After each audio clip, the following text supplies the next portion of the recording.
Retirement village life is having its moment in the sun right now. We're the Thursday Murder Club. We investigate cold cases. We better get started. Yes, intermediate knitting starts here in 1 hour.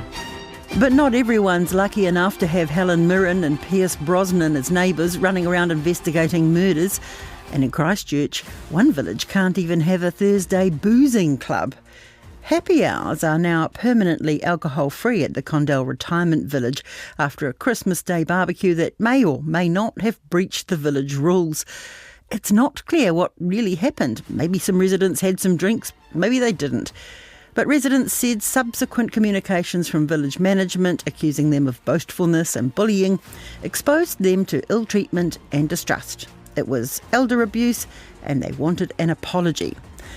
The dispute made it all the way to the Retirement Commission's disputes panel, a rare move and the only one this year. The residents did not get their apology, with the disputes panellist finding the whole event was unsatisfactory for all. The bottom line is residents now can't have a beer with their friends in the gardens. I've never known a retirement village to have a no alcohol policy in common areas. And in fact, most retirement villages encourage people to come along to happy hour in the common rooms and to meet their friends, have a glass of wine, because it's all about social isolation and trying to minimise that.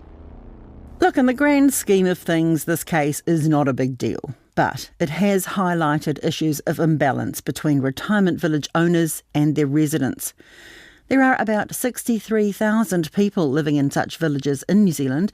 Mostly here we're talking about a community of residents who've bought into a village life, not hospital-level care. Retirement village residents advocate Brian Peet says the act that governs their lives is old and not fit for purpose. It's a known fact that for every one complaint that comes forward, there's another 20 or 30 people will never ever complain. But they do have some issues, but they just do not want to go through the stress processes. And if there was a better process in place, like the residential tenancy agreement, that it would be solved within 20 days, then that would be absolutely satisfactory. Because senior people, as you know, they just don't want to complain. They just want a happy life. I'm Alexia Russell, and today on The Detail, the rules that get in the way of that happy life and the reforms that seem to be stuck in neutral. Consumer NZ's Chief Executive John Duffy is backing an overhaul of regulations to protect residents from unfair terms in their contracts.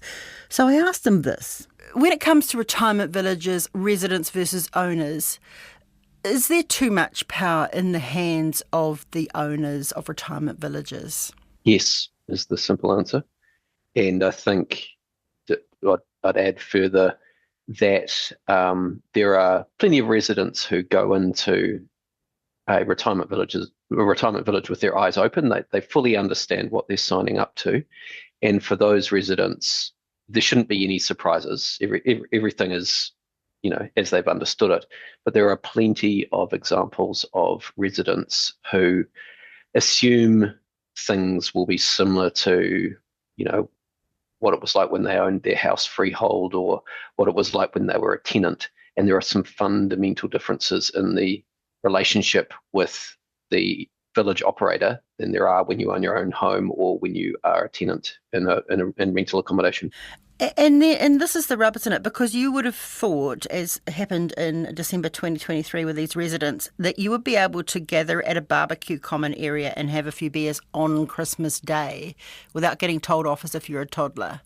Well, you'd think that, but actually having looked at the industry a fair bit, there are lots of kind of arbitrary bans on things that, you'd think you'd be able to do. If you were living in a neighbourhood, I don't know, you were living in a cul-de-sac or something like that and everybody was a homeowner, you could get together and have a street barbecue and drink a few beers and have a few glasses of wine and no one would think anything of it. Unfortunately, here, it's more like being in a student hostel. I'd compare it to that, where you've actually got rules in place that in some instances are there to protect the well-being of residents, but in other cases are there to protect the liability of the operator. And unfortunately, those rules sometimes will place restrictions on your personal freedoms as a resident. And I guess if you know that, that's okay. You're still willing to buy into that. Mm-hmm. That's your choice, and you should be able to. And look, Consumer NZ's had a long-running kind of advocacy campaign advocating for the rights of retirement village residents. And some of the criticism we've had for it is, firstly, we're being patronising by assuming that all residents don't understand what they're getting into. So I want to be really clear. We appreciate that some people are more than happy to live under the conditions that are placed on them by retirement village operators. It's not for me personally, and I wouldn't want my elderly mother living in these conditions because, frankly, there is an imbalance of power, and in my mind, many of the occupational rights agreements that I've seen have fundamentally unfair contract provisions in them. Indeed, we've made a complaint to the Commerce Commission alleging that, and the industry was given quite a comprehensive warning by the Commerce Commission for the terms of its agreement. Complaints from retirement village residents across the country were taken straight to the Beehive today. This, as it's revealed, 12 village operators have been warned by the Commerce Commission about potentially unfair contracts and false promises. It's the fine print in contracts, known as occupational rights agreements, that have some worried. It's really concerning that the agreements that residents sign when they enter these facilities are fundamentally unfair in some cases. But there are definitely people out there who are happy to live under those conditions, and all power to them, because the retirement village industry, is one of the most efficient house builders in New Zealand. They have helped us through restrictions on housing supply by creating new dwellings for people and freeing up general housing stock in the market for other buyers. That's a good thing. We need more housing in this country. So I wouldn't criticise them for that. You talked about occupational rights agreements, so let's have a look at those. And you're talking about some of them being fundamentally unfair. Have you got some examples of things that have happened, bearing in mind that kind of power imbalance? Yeah, it kind of goes from the small to the big. So something really small that really irks people who are living under an occupational rights agreement is that typically the village operator retains ownership of the chattels that are in your villa. So let's use an oven as an example. The facility owns the oven, but if the oven breaks, you as the resident are responsible for repairing that. Often you can only use the authorised repairer that the operator nominates, and typically at with a cost premium added in. And people, that irks people because it's very different to the relationship that exists if you're just living in a flat and the landlord is obligated to come around and fix the oven if the oven breaks. So that's one annoyance, but a relatively small one, although it can be pretty expensive for people who often are on a fixed income to have to fork out to get someone else's property fixed. Potentially through no fault of their own, no misuse of the appliance or whatever. A small annoyance, but Grey Power Federation's National President Gail Chambers says it's one they hear about a lot. If an appliance breaks down, if it's their appliance, because they actually own the property and you've bought the right to occupy, it really should be on them to either repair or change that appliance. And it's a very grey area.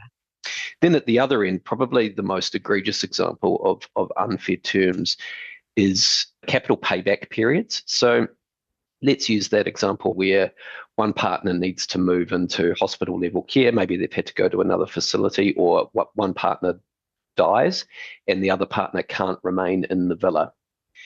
The whole process of getting your money out, minus, of course, any capital gains, because, as is, should be widely known, you don't, for the most part, you will not get any capital gains on a villa. Let's say you've been in there for 10 years and it's eventually sold for $200,000 more than what you paid for it. That $200,000 goes to the facility, not to you. So there's a fundamental difference there between a freehold house and this type of arrangement. But the period of time it takes the operator to sell your villa once you've moved out can stretch into the years. And we've seen terrible examples of people who desperately need to get their capital sum out, but are left waiting.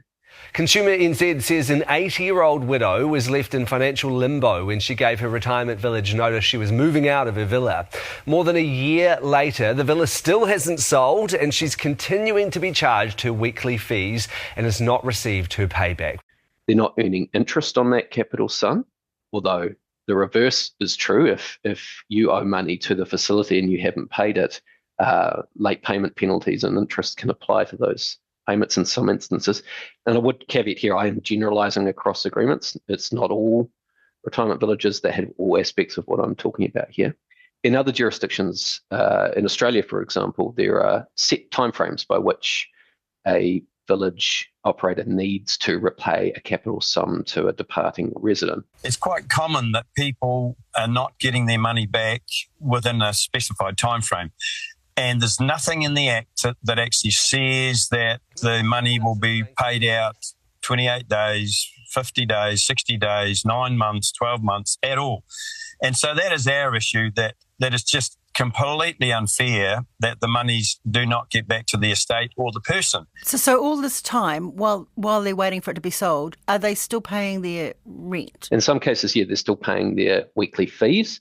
So they're paying their weekly fee to support an unoccupied villa that they're not in. Which gives no incentive for the village owner to actually sell it in a hurry. Well, that's the suspicion in some cases. And certainly in some cases, there's, as you can see in the dispute that's given rise to this episode, there can be real bad blood between management and residents. And so it's very easy for a resident to jump to the assumption that, the operators are just sitting on the weekly fee and they're not making every effort to sell the property. It could just be that the market's slow. It could be that the villa has been occupied for 10 years and actually needs to be refreshed before someone's going to buy it. All of those things take time, and all the while that's happening, the resident doesn't get their money back and also has to continue to pay their weekly fee in some instances. Right, that really does speak to that power imbalance. Quite right, and it really speaks to the need for people to take independent legal advice before they enter into these arrangements, and also for the legal profession to make sure that they're across the nuances of how these things work. And do you find that most of the problems originate with the large chains or the smaller rural or boutique villages? It's a mixed bag, because I think, the larger chains, particularly if there's a dispute, they have the kind of capital backing to go, right, let's just resolve this dispute because it's costing us more for it to continue, and they can access those funds. But for the smaller operators, they're running on pretty thin margins, which is again a concern. And, they don't necessarily have the option of just paying someone out their capital sum so that the dispute will go away. They are really relying on selling that villa before they can repay the residents. So I do get that there are genuine reasons for villages acting in the way that they do. That doesn't necessarily make the underlying model a fair one. Now, there are rules that govern all this, and they've been under review for quite some time. Where are we at with that? They don't seem to be going anywhere, the reforms. Yeah, that's a great question. So the previous government kicked off a comprehensive reform of the sector, and this was really due to quite a lot of urging by Retirement Commissioner Jane Wrightson, kind of recognising that there is this power imbalance and that the Act was a long way out of date and didn't reflect the scale of this industry. I mean, this is a multi-billion-dollar industry in New Zealand now. So the business model is quite a tough one. Residents are not owners and they're not tenants. They're a peculiar breed, if you like, which is why the legislation itself needs to crystallise what the various rights and responsibilities are. It is time for a look. We've recommended to the government that whole system is reviewed. The industry's not happy with that. The residents are very happy with that. So it needed a refresh. The Ministry of Housing and Urban Development kicked off a very comprehensive review. It started with a hiss and a roar. The election came along, a new minister came in, has shaved significant amounts off that review. in some ways we're lucky that wasn't completely scrapped, because there is intense lobbying from the industry, and the industry certainly would prefer that it is governed by voluntary codes rather than any reviewed legislation. But thankfully, a review, in albeit a more contracted form, is continuing. I don't know where it's at. Frankly, it should have landed by now. The fact that it hasn't, I guess, reflects this government's priorities. It's not probably as urgent as other issues the government is facing. That's probably a fair call. In October last year, Associate Housing Minister Tama Potaka said he would seek cabinet agreement for legislative change in 2026 on the slimmed down reforms. So any amendment bill is not likely this parliamentary term. In June this year, Labour MP Ingrid Leary submitted a members' bill to the biscuit tin that would require capital sums repaid to exiting residents within a fair and reasonable time after leaving a village. John Duffy says there is a code of practice under the Retirement Act that requires operators to treat residents with courtesy and respect. And I think for the most part that happens, but that certainly was a live issue in the case that we've been talking about today, where the residents didn't feel like they were being respected.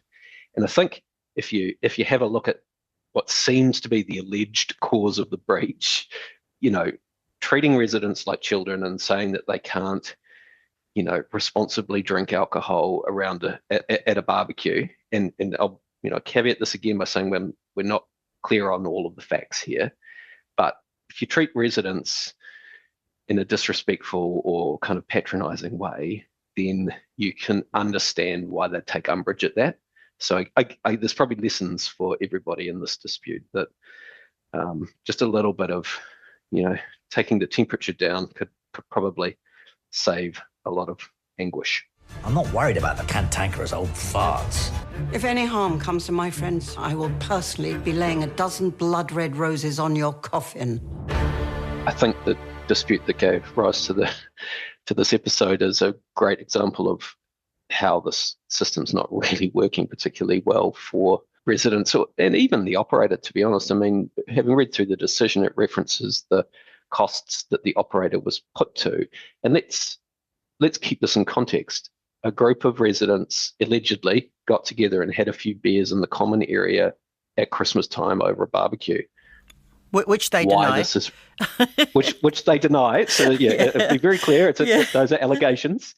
So let's imagine that did happen. Okay. The fact that a dispute like that got all the way to this panel and probably cost tens of thousands of dollars is ludicrous. This is something that should be able to be resolved with a bit of polite communication. Yeah, and all the residents wanted, I think, was an apology, and which makes it even more crazy. Yeah, and look, some of the correspondence that's set out in the decision is certainly not helpful from a operators showing respect to their residents' perspective. But equally, you kind of look at the other side of it and go, well, in my retirement, is this the kind of fight that I would want to be picking, or could I just quietly have a beer with the people I want to have a beer with in the backyard of my villa? But I think what you were saying before, though, it doesn't it sheet home to that basic idea of having respect for elderly people instead of treating them like sort of inmates or assets. They are still people. They deserve our respect. They are trying to live their lives in their homes. Well, I think that goes to the model. If you look at the entire kind of commercial premise here, the retirement villages are acting on behalf of shareholders. Residents are an input into the model. The business is not working on their behalf. They are trying to generate returns for their shareholders. So where residents get in the way of that, they become a nuisance, I guess, and that's where it breaks down. I think we need a better disputes system. So going from an exchange of emails to trying to mediate through to what is a really legalistic process as displayed in the case at hand, that's just not working. And so a more accessible dispute system that's making better use of alternative dispute resolution to resolve issues, I think would be really beneficial. Gail Chambers says retirement villages have to tread the line between keeping residents safe in their environment and letting them have their freedom.